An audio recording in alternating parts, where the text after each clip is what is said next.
I thought it would be like test tomorrow. Yeah, I heard that.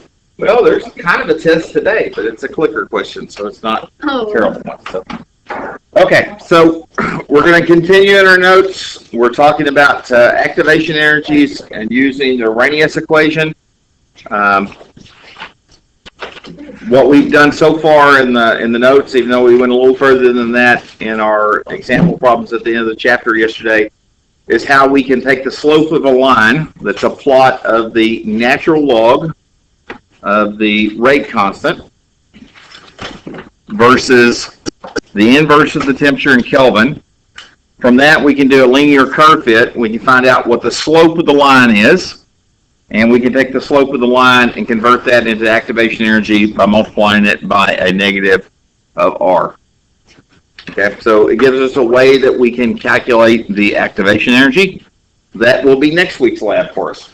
Okay, so what we're doing this week is we're determining the order of a reaction, what the rate constant is at room temperature. Next week, our follow-up lab will do the same reaction, except now we're going to vary temperature. So we're going to collect, we're certainly not going to get that many data points, but we're going to try to at least get 3 or 4 data points where we can predict a line. From that line, we should be able to calculate the activation energy for a particular reaction. And hopefully we'll get very good data. All right, so now we're going to move to the second application of the Arrhenius equation, and that's the 2-point form. So the 2-point form takes in 2 sets of temperature and rate constant data, and with that, it allows you to calculate the activation energy, or you can know any of the 4 of the 5 variables. You can solve for the 5th, where the variables are rate constant 2 paired with T2, rate constant 1 paired with temperature 1, and the activation energy. Those are the 5 variables that we can solve for. So if you want to do your practice math, work on solving for any of the 5, because all of them are game. All right, now the thing I'll tell you is that you can plug in, it doesn't matter what order you plug in for K1 or K2, you can switch them around, you're still going to get the same answer, as long as you switch the T1 and T2 with it and keep them paired up. So I always solve it, if I'm solving for K2 or for a new rate constant, I'm always solving for this one. That's the way that I'm going to choose to do it. I can solve for the one on the bottom, I just know the steps very easily to do it on the top. Okay, so let's do exactly that. So here's a reaction where it's NO2 plus carbon monoxide yields CO2 plus NO. It tells me a rate constant is 2.57 at 701 degrees Kelvin, and then it jumps all the way up to 567 if I take it up to 895 Kelvin. So what I know is that T1, T2, K1, K2, I want to know what is the activation energy. So there are equations down here at the bottom. I want to know what E sub A is. So that's the math I've got to solve. So let's go to solving. And rumor has it I'm fixing to ask you to do one of these too. Okay? So I always like to define my variables in the problem. Okay, so I like to mark up here what everything is. All right, so I'm going to choose this first one to be my K1. I'm going to choose this to be T1 paired with it. So this is going to be K2 and T2. If you choose not to do that, that's fine. That's just my way of tracking it. So this is the E sub A that I'm looking for. And it's going to be in joules per mole, but I've got to get it in kilojoules per mole. So I'm going to have to take it and divide it by 1,000. So it's just start plugging and cranking. So natural log of K2, and K2 is 576. Sorry, 567. Divided by K1, which is 2.57. Close the parentheses, equals the unknown I'm looking for, E sub A divided by R, 8.314. And the inverse of T1 is 701, less the inverse of T2. T2 is 895. So first thing I'm going to try to do is do all the math to simplify it before I start doing rearrangement. So I'm going to take what's on the left and find out what that ratio is, and then take the natural log of it. So I'm going to take 567 divided by 257. Play along with your calculator. Take the natural log, and I get that what's on the left is equal to 5.396. Okay. Now I'm going to find out what's inside the parentheses. So I'm going to take 701 and invert it, less 895, invert that, subtract it. And it's a small number. This is 3.092 times 10 to the minus 4th.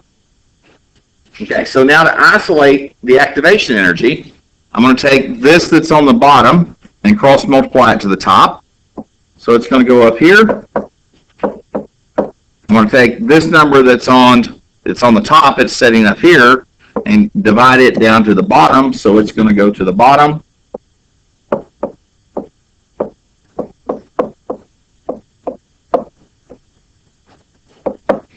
So now I can find out what that is.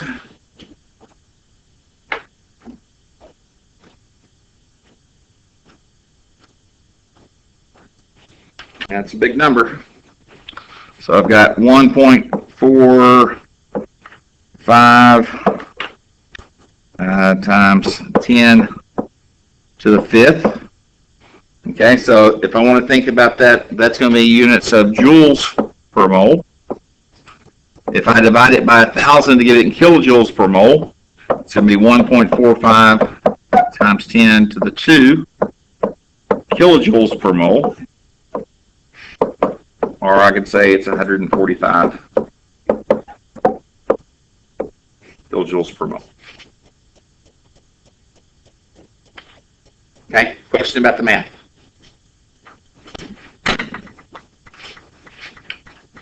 So once I found out what those values were, I just took and cross multiplied this over to the top. That's the reason it's up here.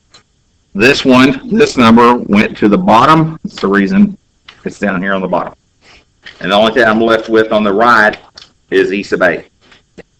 So that is equal to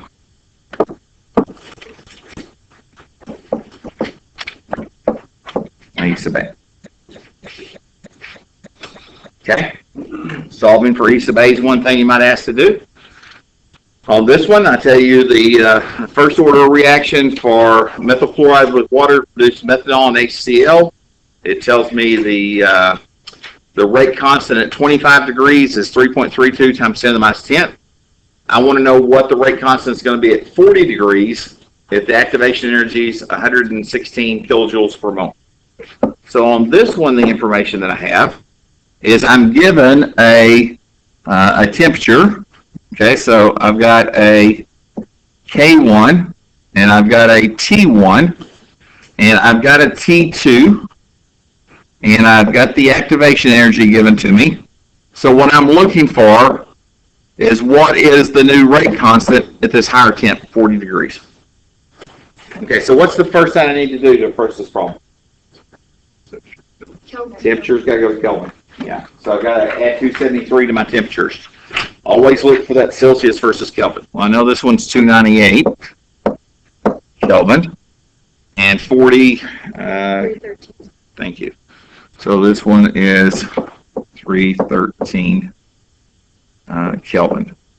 Now the activation energy, I need it to be in units of joules per mole. So the way that I choose to write it is just 10 to the third joules per mole.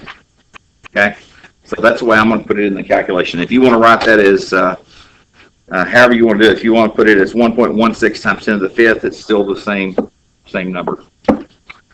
Okay, so Now what I'm looking for is I'm looking for what is K2.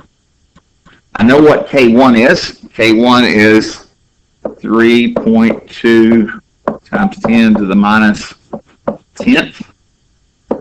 Right? I know what the activation energy is. It's 116 times 10 to the third. I know what R is, 8.314. I know what my temps are, so 1 over T1 less 1 over T2 becomes a math problem.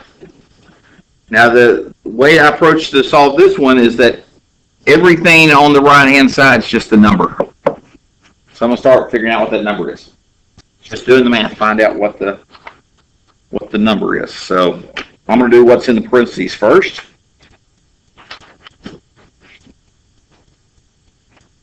So when I do what's inside of this parentheses, I get 1.608 times 10 to the minus 4th. All right, so now I'm going to take that and multiply it by the 116 to the third and divide it by 8.314R. So I've got everything on the right is equal to 2.24. Anybody else get that? Okay. So now I've got to get rid of the natural log. So the way we do that is we take both sides to the e power. The anti-log of both sides. So when I take the anti-log of both sides, what this is going to yield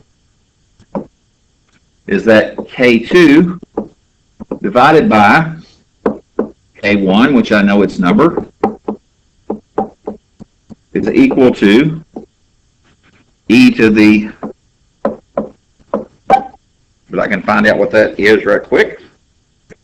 That's 9.43.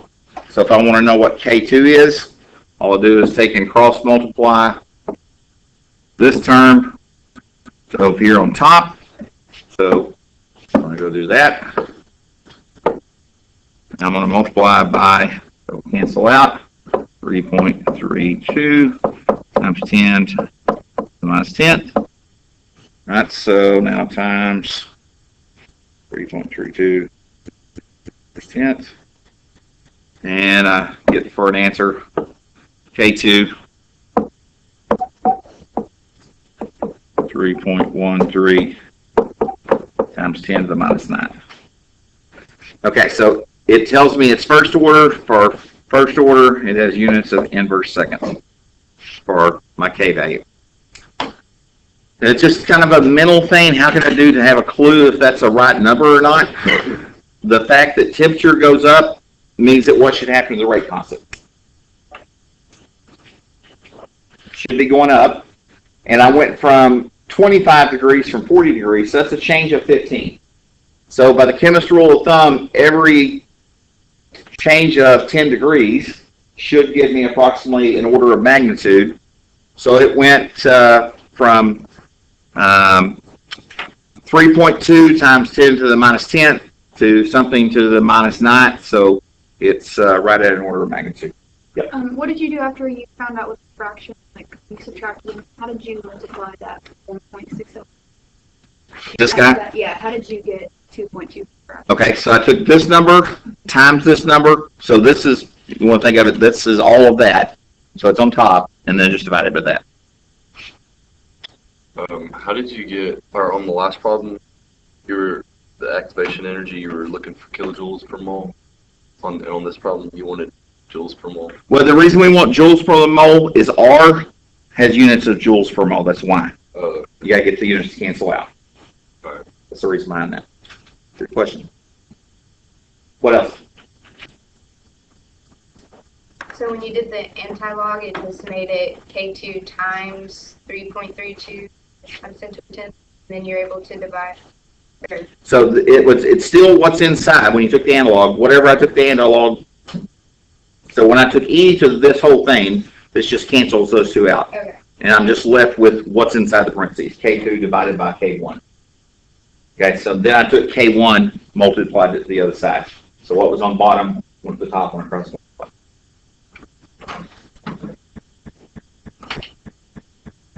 It's really simple algebra, and it's simple. That's simple algebra.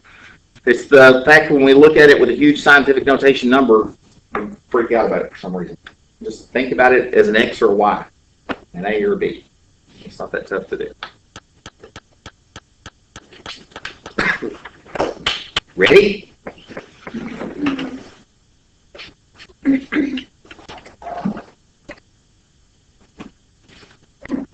Try it on your own.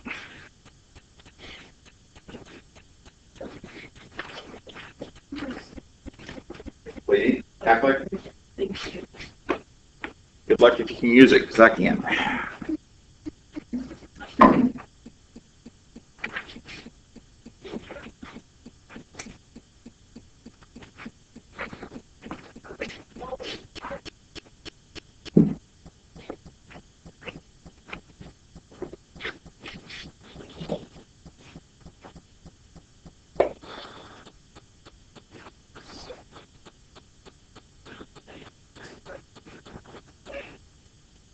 Got 5 people coming today. The basketball team's on the road. A couple of people emailed me they're sick. So.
Seven. What's that with it?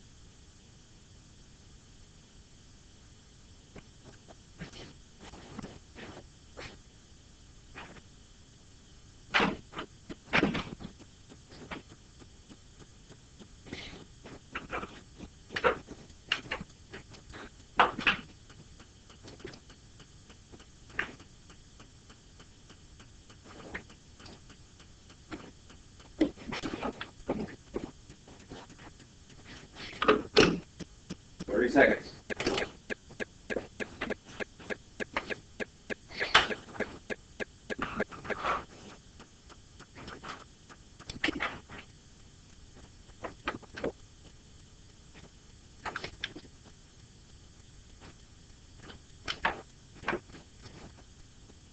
$15.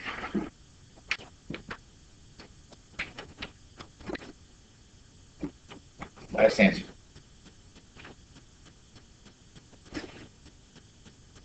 Okay. Let's see. All right. Maybe. All right, so everybody thinks it's, well, not everybody, 87% thinks it's B. Let's go through and set it up right quick. So what we're given this one is we're given a K1, smaller, at a T1. We're given a K2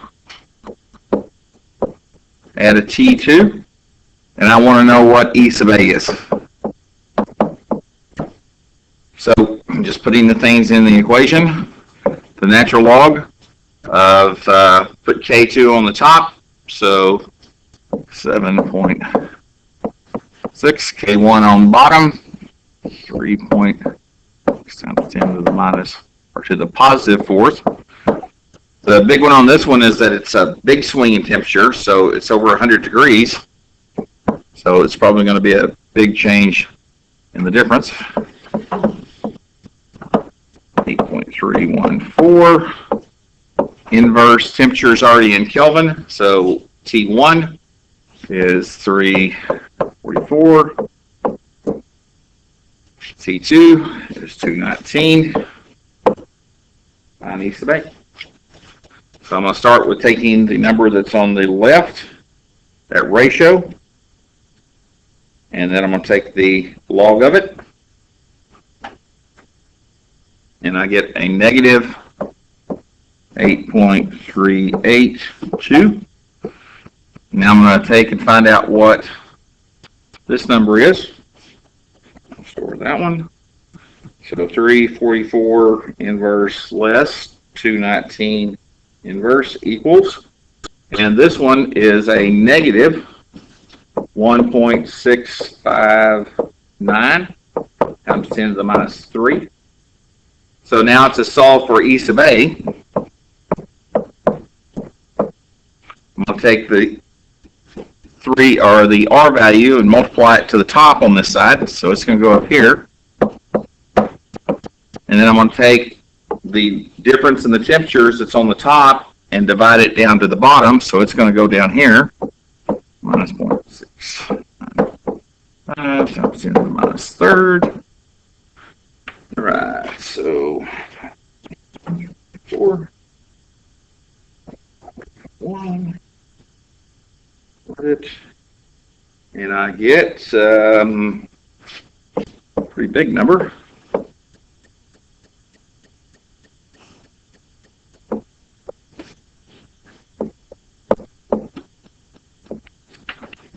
I get 4.2 times 10 to the fourth, or 42,000.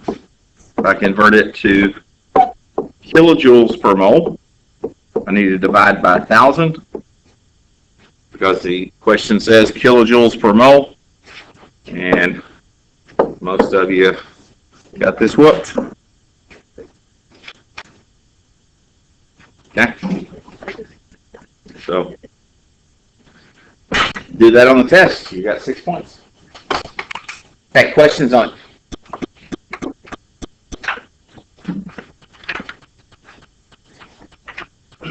All right. Anytime that we do 87% on a clicker question, I consider we've mastered that topic. I know a couple of you didn't get it right, but when 90% of the class gets it right, that's pretty darn good. All right, last topic we're going to switch to is looking at catalysts. So catalysts are things that influence the rates of reactions, but themselves they're not consumed.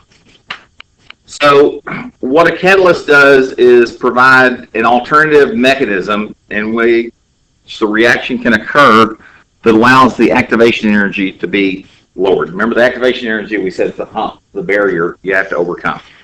And it usually involves that intermediate component being formed. So catalysts, what happens is they are somehow involved in the reaction in one of the earlier steps, and then in a later step in the reaction, it's released or recreated during the reaction.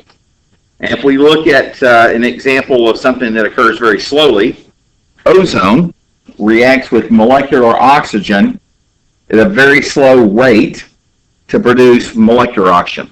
So this is a I said a molecular here. This is a monoatomic oxygen. O3 is ozone. Those two things, it's a very, very slow reaction going forward. But if we look at the presence of a catalyst, and the catalyst in this case is monoatomic chlorine. If monoatomic chlorine reacts with ozone, it produces O2 and the ClO, but ClO reacts with the monoatomic oxygen that's present and produces the chlorine gas. So it's a cycling process that as soon as this chlorine is present, it's produced, even though it's being consumed here and being diminished, going down, it's being replenished by the second step. And we're going to talk about the importance of this particular one as we go a little bit further. So catalysts can form or react in two different ways. They all give a way that lowers the activation energy. One way this is accomplished is that everything is thrown together and you have a heterogeneous system versus a homogeneous system. So when we think about this, the wording's wrong. So what's the difference between heterogeneous and homogeneous? Okay, hetero is different, and this says they're the same. So scratch out in your notes. Yeah, so this needs to go down here, and this one needs to go up here. So this is homogeneous. Homogeneous catalyst is where everything's in the same phase. Okay, so it's all in the solid phase, it's all in the liquid phase, or all in the gas phase. Both the catalyst and the reactants and products. Okay, so what happens there is that frequently it happens to react to hold something in a certain orientation while a collision takes place, and it helps it starts breaking bonds. Now the one at the bottom that should be heterogeneous, nobody caught that last year. Okay, so heterogeneous is where we have different phases. So it could be that we have a liquid solution and the catalyst is in the phase of a solid is the most common one that we see it. And by binding with that solid phase, the activated complex becomes more stable and it lowers its activation energy. A lot of times solid catalysts that we use are just bare metals. And a common that we use for hydrogen reduction is palladium. Because hydrogen will absorb strongly to the surface of palladium metal, it will facilitate the lowering of the activation energy to allow that reaction to occur much, much quicker. Now, there's been some big uses of catalysts that have influenced us. One of the biggest ones is something that's required by federal law today. I don't know how long it's going to be. We seem to be dropping the significance of the EPA. But there's something underneath your car called the catalytic converter. And the job of the catalytic converter is to take some of the gases that come from your motor and to help break those down. So ideally, what's happening with your car is some hydrocarbon. Okay, so we usually think of octane being the ideal molecule. So C8H18 plus O2 combines, and this is not balanced at all, but it combines to burn, forms CO2 and water, and it gives off a lot of heat. And that heat we get as energy, it drives our internal combustion motor. But the problem is reactions don't only occur in the presence of oxygen, right? Because the air that we put in them also has nitrogen around. And when this combustion goes off inside of this chamber, the temperatures reach between 2,000 and 3,000 degrees of the gases inside of there. So what it does is produce a lot of side products that we don't necessarily want. And those side products, just a couple of them that cause some issues for us, are things like carbon monoxide, all right, the NOx series, but in particular it may be NO2. There's all different combinations of it could be N2O, could be NO, it could be NO2. All of those things are bads. The purpose of the catalytic converter is to take those compounds that are coming out in your hot exhaust gas and convert those into something that's inert. All right, so they take carbon monoxide, convert it to carbon dioxide. They take the NO excess and convert it to molecular nitrogen, which is 78% of the atmosphere anyway. And they take any unburned hydrocarbon pieces, the small fragments of the CH chain, and they're going to convert those into CO2 and water. So what should be coming out of your tailpipe when it's healthy is CO2 and water. Now, prior to the 1970s, when automobiles were really getting popular in the United States, there weren't catalytic converters on vehicles. The problem was everybody just started their old truck up, and if it wasn't in tuned, so it wasn't burning the fuel-air ratio correctly, there was a lot of these gases, noxious gases produced, to the point that they were becoming a problem in human health. I went to my uncle's funeral when I was 8 years old in Los Angeles. And it's the first time I'd ever been to California, but we did a road trip out there. It was the first road trip I'd ever done. But I remember we came over the top of the mountains, and you're kind of looking over the valley towards Los Angeles, and you can see the ocean in the distance. And all there was this red haze. And it was, you couldn't even see the city down below. And I'm like, what the heck is that? I mean, it looked like a huge fire or something. Well, it was the smog that exists. Okay? And now if you go to Los Angeles, because of the emission requirements, and California has some of the most stringent emission requirements of any state in the United States. In fact, most cars today, if they meet California emission standards, they can go anywhere. Some states are not as strict as California, but to sell a car in California, everybody meets their standards. California has reduced their emissions by over 95% on the average vehicle. You go to California now, go to LA, and you see the crystal clear. I mean, the health hazard, I mean, if you had lung problems, you could not live in Los Angeles in the 1970s.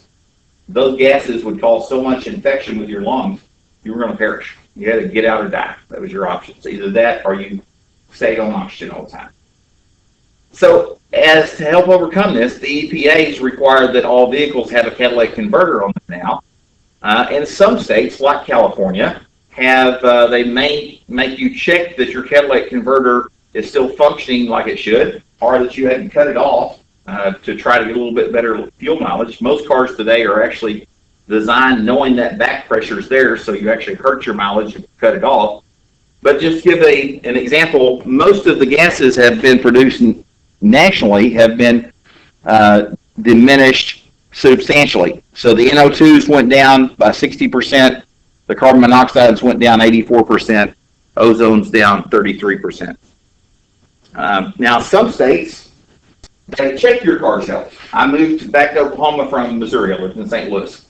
And in St. Louis, even in the early 1990s, you took your car once a year. You had to go to a certified mechanic, and he basically stuck this probe up the tailpipe of your car, and it measured your emission gases. Make sure your car was tuned up and running right. If it wasn't, you had 3 months to get it fixed, or the state penalized you. And if you didn't get it fixed within 6 months, they withdrew the tag, so you couldn't drive that car on the road. It was their way of keeping the cars all tuned right. The kind of the logic behind that, same problem in LA. At that time, the population of St. Louis was 2.8 million, more than the state of Oklahoma. So you had more cars in one city than you had in the whole state of Oklahoma. So if those cars are all emitting bad gases off, or a good percentage of them, that's where the gases accumulate. Well, some states don't like that idea. You live in one of them. Okay, we used to have something called an inspection sticker on our car that would at least, you had to go once a year, and you had to make sure your lights were working and your blinkers were working, and the mechanic was supposed to do a general check of the motor to make sure that the emissions were somewhat right. Oklahoma, we decided, yeah, that's trouble. We're not going to do that. So people will drive around without headlights and not know their headlights are out. They don't know their blinkers don't work. Tail lights don't work because we never check those things. Oklahoma Highway Patrol can still get a ticket for it if they choose, but you don't have a routine inspection unless somebody's just friendly enough to tell you, hey, it's not working. It's still not that big of a problem in Oklahoma because we're pretty spread out. Our largest city in Oklahoma, the whole population state of Oklahoma is less than 3 million, or right at 3 million. Our largest cities, neighborhood of 800,000. Okay, but we go south a little bit. How many people are in Texas? Doesn't have those standards either. How many people are in the Dallas-Fort Worth metroplex? They know the number? 5 million or more. 12 million people. Okay. If the rule in Texas and Oklahoma is you got to have 7 cars per household. It's more than anywhere else in the country because we're so rural. We drive everywhere. And I'll say that we've got a car per family member in my house. I've only got 2 drivers, but I got a car per family member. All right. So I keep my old junker truck to work in and put my kids on it when they're driving. But because we have all these other vehicles we drive when there's large populations, all those cars together that maybe are not checked out and tuned, they start causing problems. You have the same issue now if you have a clear day and you head south. What do you start seeing when you drive you see the red haze and the smog. It's not as bad as LA was before Catalytic Converters, but it's still a problem enough that in Dallas-Fort Worth, they have to issue health warnings based on how much the air is flowing. And on days that the humidity is high and the gases are not moving around, they'll issue a red alert for people that have lung problems. You need to stay inside or stay next to oxygen sources. It's a problem. Even the city of Tulsa did a study. They were trying to figure out why is our smog so bad in Tulsa. They did that study and they were trying to figure out, we don't understand it. We're kind of monitoring our cars. Tulsa is, anybody from Tulsa, that's a green city. So they do all the eco-friendly stuff, but still they were having the environmental pollution effects they couldn't explain. So they hired or gave a grant to a group from University of Oklahoma to start looking at the source of the smog. And they put some inert radioactive tracers in the air that were gases, and they were trying to figure out where these gases came from. And they released them from Tulsa, and it didn't go up. And they started going to neighboring large cities. They went down to Dallas and released the radio tracers, and all of a sudden they showed up in Tulsa 3 days later. The gases in Tulsa get caught in the jet stream, or from Oklahoma or Dallas get caught in the jet stream, get swirled around and redeposited in Tulsa. So even though they're separated by 300 miles, 250 miles or so, the pollution from the 12 million people in Dallas gets shared with everybody else. It's probably a little bit here with us, but for whatever reason, because of the mountains that or not mountains, the hills that are around Tulsa, they get more than their fair share of it. So that's the sidebar story. Don't cut the catalytic converter off your car. That's what I'm going to say, because I don't want to breathe your smog stuff. Okay, so just a simple way of thinking about the catalyst visually. This one is right. Homogeneous means they're all in the same phase. Heterogeneous means that you're going to have a biphasic system. So it's either going to be in a gas phase or a solid. Almost always the catalyst is a solid that exists. So it's a solid phase that we have. And there are lots of different examples. The catalytic converter is a solid system. Now here's one that should be of interest to us. Here's that same reaction that I showed you a while ago with the combination of ozone combining with molecular oxygen to produce molecular oxygen. Now, why this is important to us, because while we think of ozone around us, if we're breathing it in, we don't consider it good. O3 is a very reactive compound, and it certainly can damage their lungs. So if you were doing the ozone generation to get rid of the smell in the car, like I talked about earlier in the chapter, you wouldn't want to breathe that air that's coming out of that ozone generator. Okay, it would cause severe damage to your lungs. But ozone also helps the atmosphere. What does the ozone do to the atmosphere? How's it or help? I know. It blocks the UV rays from the sun. So it keeps us from getting skin cancer. The UV radiation coming from the sun gets blocked by the ozone, and the ozone, even though it's O3, it's a little heavier, it's way up in the atmosphere. It's up right above the stratosphere. So it's up at 20 kilometers high, higher than jet planes are going to fly or anything. We know above the poles that during the summer there is a hole in the atmosphere or in the ozone layer. And that was one of the things that finding out how big that hole was something that that triggered the EPA to change the production of things that produce things like chlorine gas or had freon in them, because those compounds go up and produce this chlorine. Right, so most things that are freon have some combinations of one carbon or two carbons with either chlorine or chlorine.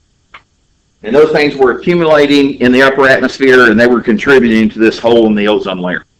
Which, if this hole spreads out to where people are, we're all going to die of skin cancer. Is that, or we're going to all have to stay covered up all the time, stay indoors, or have some shield on, something to protect us.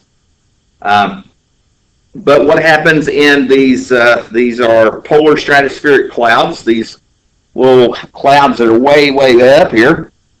They are a place where, in the clouds, molecular chlorine is produced, and then the UV radiation comes in, and it breaks that into the monoatomic chlorine, and the monoatomic chlorine now catalyzes this, what would normally be a slow reaction, and now makes it happen fast. So we have to try to keep those sources of chlorine out of the atmosphere if we can, because it's going to lead to holes in the ozone layer. So there was something on the news, just talking about environmental stuff, there was something on the news yesterday and the day before about the poles, the Arctic. Anybody catch that story? Okay. So there was a reporting from the Antarctic, the research team that's there. It's dead of winter there. The temperature is above freezing. First time in the dead of winter in history that the temperature has been that high. So usually the average temperature is like 26 below, and it's above freezing. And they're really puzzled as to the why of that, but they think it's because of these weird storms that we've been having as the Arctic cold fronts come down. The kind of the whiplash of it has put a lot of warm, moist air into the Arctic, and they're hoping it's a short-term thing, because if it stays above freezing long, the polar ice caps are going to melt at an amazingly fast rate. Oceans are going to rise 5-10 feet in a matter of years, instead of, we're talking about centuries occurring. But is Mother Nature pissed at us and reacting in some way? I don't know the answer to that, but that's a concern when you've got something that's got a 20-degree temperature change swing, and it's long term. That's going to cause a problem for human health. All right, and everything else in the ecosystem. So how do these catalysts work? And look at an example of one of the things that we're looking at is the hydrogenation of ethane. So what happens is ethane is a small molecule, and ethene is a gas that's produced from some chemical reactions. All right, so this is ethene, and the difference is it has a double bond. And we would like to take and add to that hydrogen to make ethane. Get rid of the double bond, make it all single bonds. Much more stable, and this is a major component of natural gas. So we can burn this to heat our house, whatever. So our problem is it's not an easy reaction to you can't just mix the two things together and it instantly pops out ethane in the system. So a way that they're trying to lower the activation energy, because of the activation energy hump that's required, is they take and absorb this onto a metal surface, and when it absorbs onto the surface, they can have the hydrogen come in. And if this metal is strong enough that it binds to the hydrogen, that'll pull the hydrogen atoms apart, the monoatomic hydrogen can now find the ethene molecule and react with it. And then once it reacts with two of them and forms the ethane, then that molecule can diffuse off to the surface. So you have something that absorbs the surface as being used at this point, then after it gets finished, it kicks back off, so it's recycling constantly. That's one example where we're trying to look at how to accomplish this.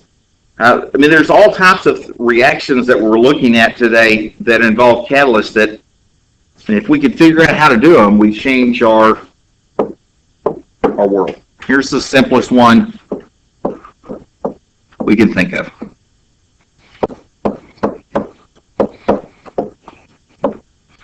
We figure out how to do that effectively without a lot of energy input. Right now we do it by electrolysis. So you can take water and you can take a battery and put 2 electrodes in water and it will bubble off hydrogen on one side and oxygen on the other. All right? But it takes energy to drive that. If we could figure out a catalyst so that we could make water split into molecular hydrogen and oxygen, this is now an energy source we could fuel the world with. And the thing that makes it so lovely is you can take anything that has hydrogen with it and combine it with air, which is a source of O2, and you can get that in a fuel cell. A fuel cell means that it's going to kick out electricity. All right, plus drinking water. So places that you have an issue with water, see, who was the, there was a major city that right now they don't have a plan. They're gonna, the rate that they're growing, they're gonna run out of drinking water. Maybe Los Angeles. They're gonna run out of drinking water in 15 years. They can't pump it there quick enough. Lake Mead is going dry. Right, that's the major water source that supplies it. They're pumping water from California, but California, you've seen the wildfires and all the stuff happen in California. California is not getting the rainfall that it was getting 50 years ago.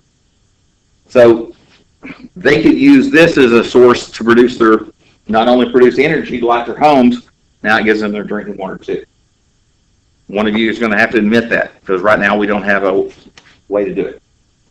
It's going to take a catalyst. Something's going to have to facilitate, lower the activation energy, allow this reaction to occur in a way that makes it feasible. All right, so one of the ways that we see this in the real world is we see biological catalysts, and we call those suckers enzymes. They're the molecular machines, if you want to think about it. For the most part, they're large molecules, and they have a great degree of complexity to them. Many of these molecular machines will sit silently inside of a cell until some switch called post-translational modification turns them on. And then they go do their job, whatever their job is. Some are active all the time, but what they do is they allow a reaction that would normally occur pretty slowly to occur at a reasonable rate. And these molecules are proteins. They're combinations of amino acids, and we call those things enzymes. The way that enzymes work is they absorb a substrate, which is the reactant that they're going to bind to, into what's called the active site. And what happens is it orients the substrate for a reaction. So the enzyme binds the substrate quickly, and it makes the complex. And then it's going to take and convert the substrate, or facilitate the conversion of the substrate to being converted into the product. It's going to release the enzyme back off with the product so it can start doing the same thing again. So the enzyme never is consumed. It's just the substrate gets converted to product, and that's going over and over and over. So a little bit of enzyme can go a long ways. The mechanism is called a lock and key. And the reason behind it is kind of look at the shape here that maybe looks like the bumps on a key. So these enzymes mimic shapes that are found in nature. So this is a substrate. This is a compound or the shape of some molecule that's going to bind with a particular enzyme. So nature has learned how to mimic that exact shape. So now when this substrate binds into here, it fits exactly in the places, and when it fits, it's by molecular interactions. It's hydrogen bonding, it's polar interactions, it's ion dipoles, it's dipole-dipoles, it's all the types of intermolecular forces, London forces, but it binds it pretty tightly. And then once it binds it, the enzyme recognizes, okay, I've got a hold of this thing, It's the way I can think of it, it's the chiropractor popping your back. Anybody ever been to the chiropractor? Okay? They twist you, and the neck's the worst because you think they're breaking your neck. Okay? If you haven't done it, you know what if you have done it, you know what I'm talking about. Relax. Okay? They twist your neck, and it twists this thing in a way that it puts stress on the bond angles, and it breaks something into products. Okay? And enzymes can work the other way. They could go on the opposite side, take two things that wouldn't normally react, put them close to one another, draw them in, and say, bond, and make it go in the opposite way. Enzymes work both ways. Sometimes they're tearing things apart. Sometimes they're putting things together. They are the molecular machines. Here's an example of one that's in your saliva. Okay? So there is an enzyme that's in your saliva, in your mouth, every time you take a bite of food. It's trying to break down the sugars as soon as those sugars strike your mouth. The most common form that sugars are found in plant systems, stored energy inside of a seed. When a plant's young, it makes glucose and fructose. And as that seed's starting to mature, like corn, when the corn kernel starts to get hard, in sweet corn, the reason it's sweet is because it's the simple sugars, glucose and fructose. But right before that corn starts to harden in the shell, in the endosperm, the surrounding area, it takes the glucose and sucrose and the glucose and fructose, puts them together and make a dimeric sugar called sucrose. And sucrose is not quite as sweet in flavor, right? But what happens is this kind of pre-digestion system that occurs. So inside of the saliva is that you've got these glucose molecules. So glucose and a fructose bound together, it makes a sucrose. We need to break this bond to pull them apart. Okay, so what happens is that this enzyme, sucrase, has a shape that exactly fits the pocket of sucrose, but it stretches it a little bit. And what it stretches is this bond in between and pulls those two things apart. As it pulls them apart, it weakens them, causes them to snap like a rubber band, and you get the monomeric sugars. Now, cells can metabolize the monomeric sugars. Bacteria can eat it. All the different things can now use it where they can't use the more complex sugars. Okay, so it's part of the process. The enzymes start eating on your food before it ever even makes it in your stomach, trying to get in a way that it can easily absorb. Another way that enzymes work is with other things in your food is the digestion of proteins. So proteins are chains of amino acids. Everybody's had a biology class. You know what amino acids are.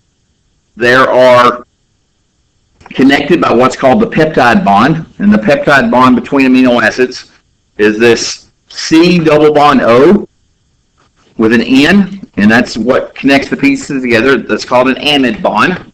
So the name for that guy, you'll have a jump ahead when you jump to organic chemistry next year. That's called an amide bond.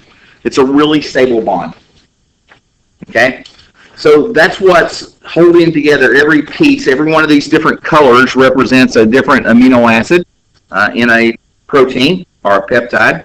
And some molecular enzymes, if you think of it, they have hundreds, if not thousands, of amino acids linked together.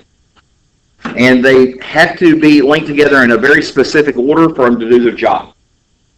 Right? But the job of some enzymes is to help the body as a source of food. When you buy something that's got protein in it, your body can't absorb this polypeptide. It has to absorb the individual amino acids. So it takes and helps facilitate the breaking down of that by converting the protein or the peptide into the monomeric amino acids. All right, 20 common amino acids. You'll learn all about those if you haven't already in other classes. But there are things like glycine, phenylalanine, tyrosine, etc. You'll learn. All you allied health people are going to learn all about. There are several digestive enzymes that work to help break those down. Now, inside of the stomach, the pH inside of the stomach is pretty low. The stomach walls have actually got a really unique lining that's pH resistant. So just throwing stuff in your stomach by itself because of the low pH, it's below pH 2, it would start breaking most food down slowly. But these enzymes that exist inside of your stomach as well, what they do is they can, this is an example, this is a a three-dimensional model that's been produced from X-ray crystallography. This is it's called a ribbon diagram, but it's this site right in here is the active site where it grabs the polypeptide and pulls it from each side here, and as it plays tug-of-war on it, it snaps that bond. So the way that you can think of this is a pair of molecular scissors. All right, so this is a giant pair of scissors that are going to snap and cut this, cleave that linkage in two. It speeds up the rate of protein digestion by a factor of 10,000. Okay, so without it, you'd be eating some food and you'd be waiting for weeks to feel the energy from that food. Right? This makes things occur very, very fast. So the way it does is it binds it, it bends it at a certain angle while it's pulling apart, and it causes that amino acid to snap in two, or that peptide to snap in two, gives you the individual amino acids. Okay, so we gotta have another clicker question. How's the catalyst work? What's it do?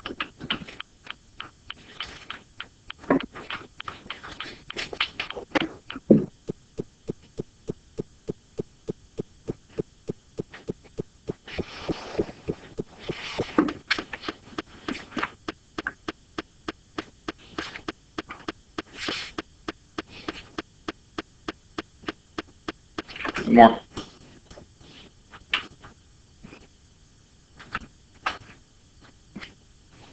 Alright, survey says. Okay, most of you say it's A. A couple says it's B. It does not change the temperature. It doesn't lower the temperature. It doesn't raise the activation energy. That would make it harder. What it does is, it lowers the activation energy. So it doesn't change the enthalpy of the reaction.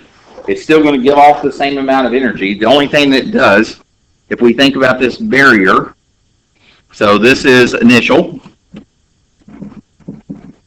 and this is the final energy state. And this difference is the activation energy, the hump that we have to overcome. What a catalyst does is simply lower the hump. You still end up at exactly the same place. But now the amount of energy required is much lower, so that means that at a lower temperature, the reaction is going to proceed at a much higher rate.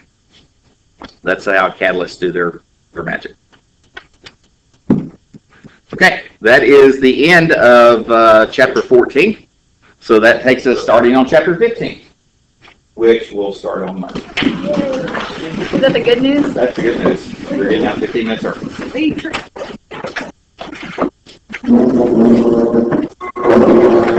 Go use that 15 minutes to do answering chemistry problems.